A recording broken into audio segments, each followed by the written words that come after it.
Well, what are your thoughts on the government's handling of democracy? For the first time since the Fourth Republic, we have witnessed instability in political parties, allegedly sponsored by the ruling party. What do you have to say about this, and what are the implications? I think the implication is that it has made our democracy very, very unstable. It has made the people no longer have faith in this democracy. People feel that the executive have a way of manipulating elections, have a way of manipulating party participation, have a way of manipulating stability within political parties. Leke Abejide was in ADC. When he defected after creating problem, he went to the APC. Don't forget, it was the APC he went to. When the former speaker and then chief of staff to the president went to Leke Abejide's wife's birthday, he said, stay there and scatter them.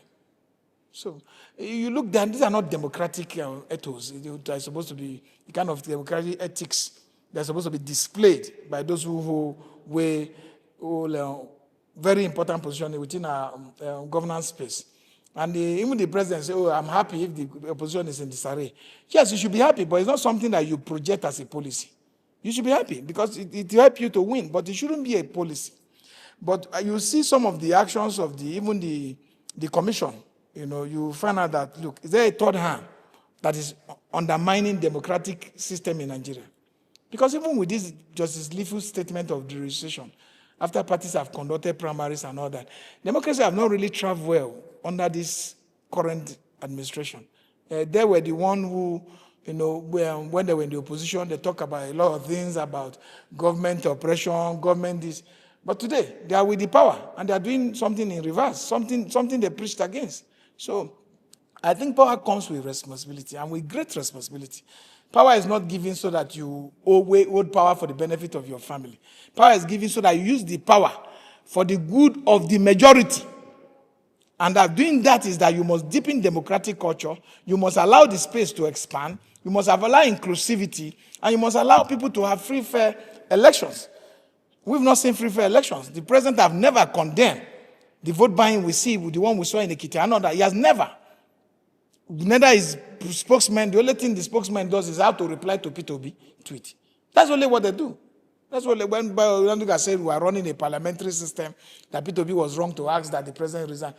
So when did it become parliamentary system? When Jonathan was there, was it not presidential system? It was presidential system, and the president asked Jonathan to resign. Power is a responsibility, it's not a gift. It is a responsibility to do things right. And if you get to there and you cannot do it right, the honorable part is to resign.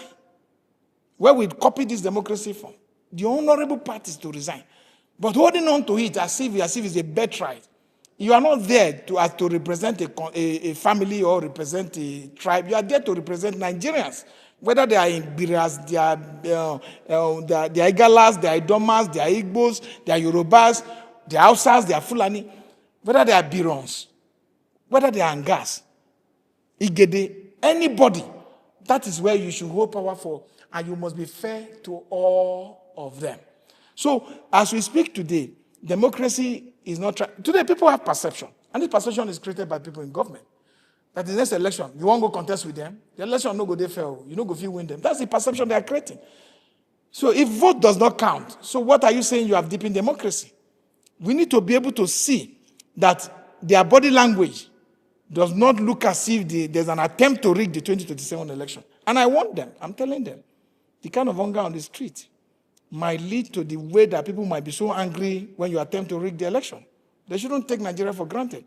Nigerians are prepared to save this country.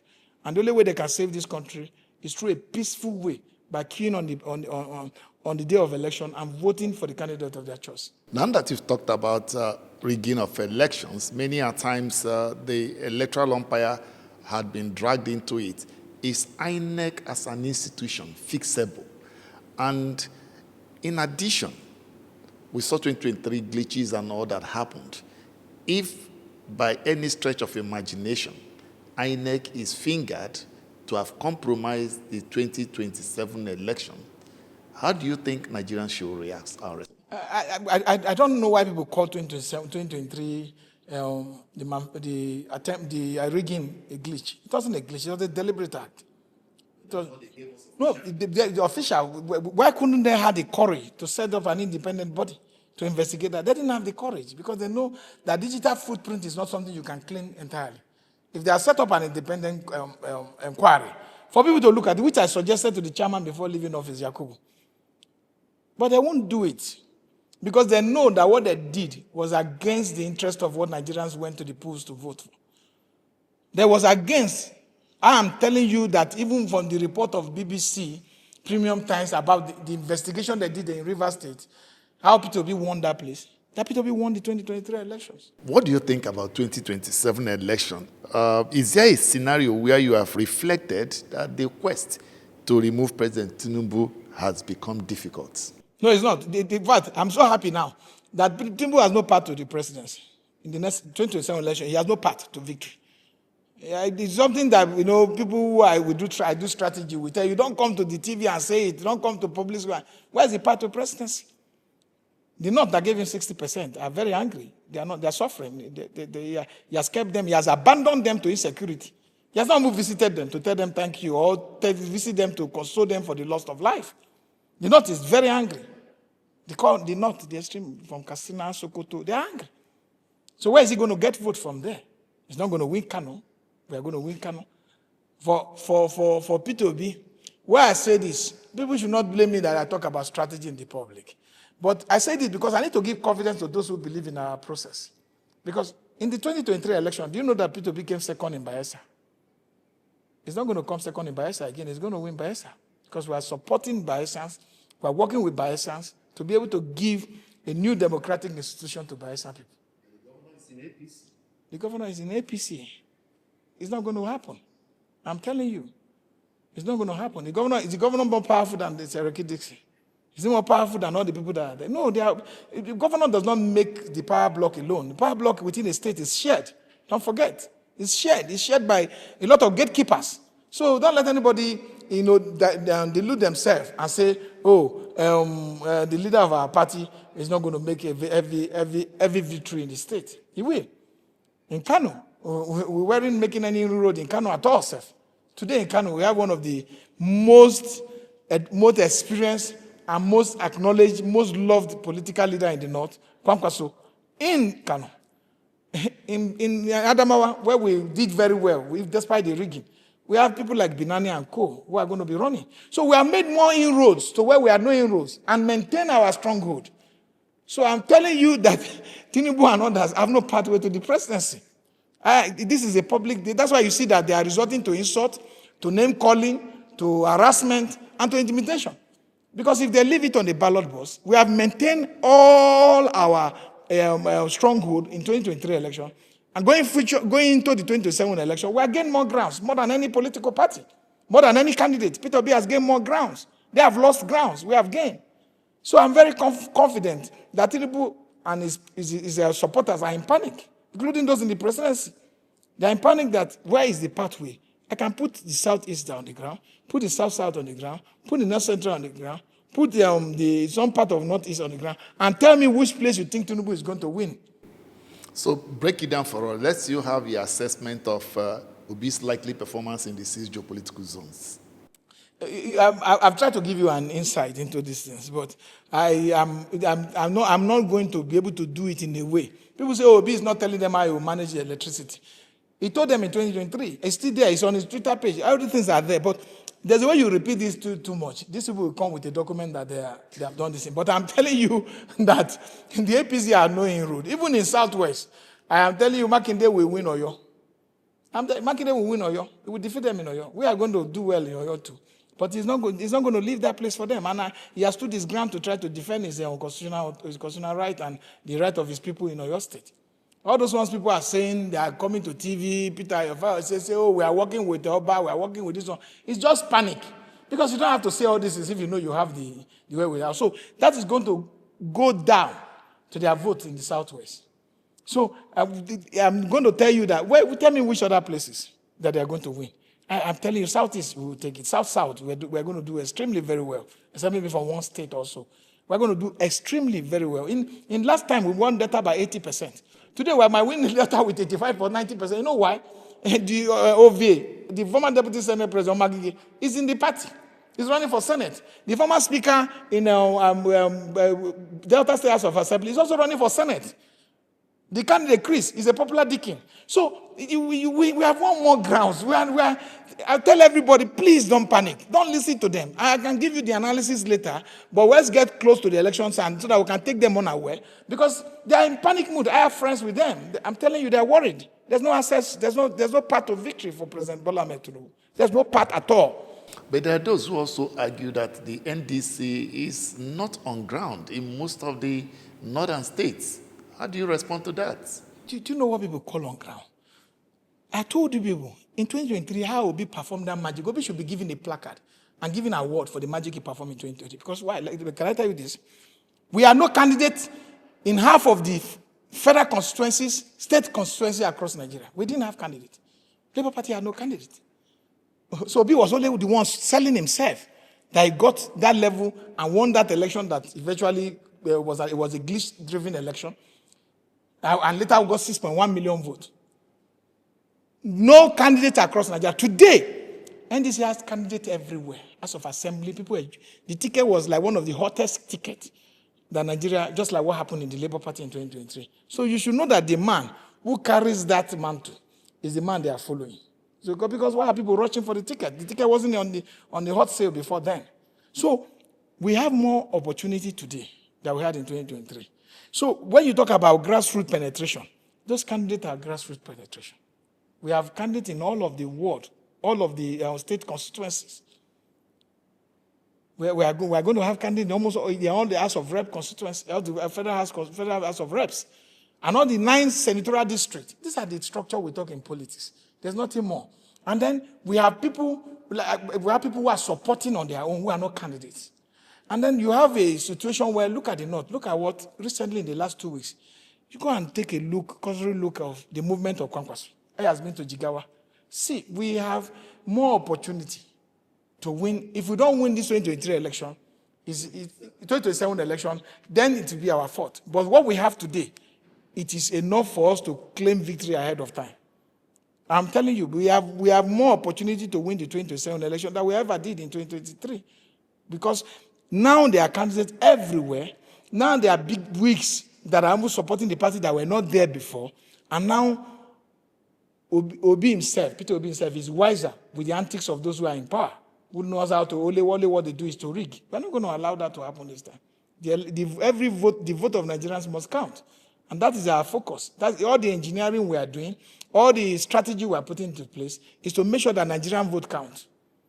If elections are free and fair, you won't win an election like President Bola Ahmed did in 2023, and there were no celebration across the street of Nigeria. There were people in mourning. You can go and look at it. People were sad, visibly sad across all regions. So when you win an election, you will see that celebratory mood across the country. And I'm telling people today that anybody who is saying that President Bola is well with us and that Nigeria is doing better now under the President Bola Ahmed Tinubu, we should be worried about that person. Because it's the truth. Nobody is doing better. Businesses are closing. No, shops are not working better. Go to the plazas across the country. People are closing their shops. The cost of energy, the cost of transportation, the cost of managing staff is over the roof. So I know, and as an economist, I tell you that small and medium-scale enterprises are the mainstay of any society. So if a government cannot give them that opportunity and cannot create that access to electricity, access to power, access to security, and these businesses are dying, then you find more people in the poverty cycle, which it has always been said that over 140 Nigerians are living in abject poverty. So what has he done? How many people has he moved out of poverty based on the current statistics? There's none. So we can't just be progressing on paper and they'll be giving us statistics that are not reflective of the reality that Nigerians are living in. They are creating an isolated alternative island, a reality that does not exist. And because they are living in a comfortable place with government money, living in the presidency, they should walk the street. President Bola Ahmed Tinubu is the only one that is not communicating with Nigerians. He's not doing press conference, he's not holding press briefing, he's not talking to anybody, he's not communicating his policy. So we should just be reading his mind. Just like they say we should read Buhari body language. And we read it for 8 years and people almost died. And when he left office and you could read Charles Omole's book, you discover that he wasn't even aware what was happening from the book. Even from the presentation, you read from the book, even from the presentation of his own wife representation in the book, and other people's presentation in the book that said that he didn't want the ministers disturbed. That was the body language he read for 8 years. Nigerians wasted 8 years under Tinubu. Under Buhari, 8 years was wasted because we weren't interrogating them more. We weren't interrogating the government more. Today, I think people are wiser and they are interrogating this government more. And they are asking questions, genuine questions. Are Nigerians living better? Are Nigerians faring better? Are Nigerians' life better than when he got into office? Nigerians are asking genuine questions. And the answers is no, no, no, no. The answers are all no.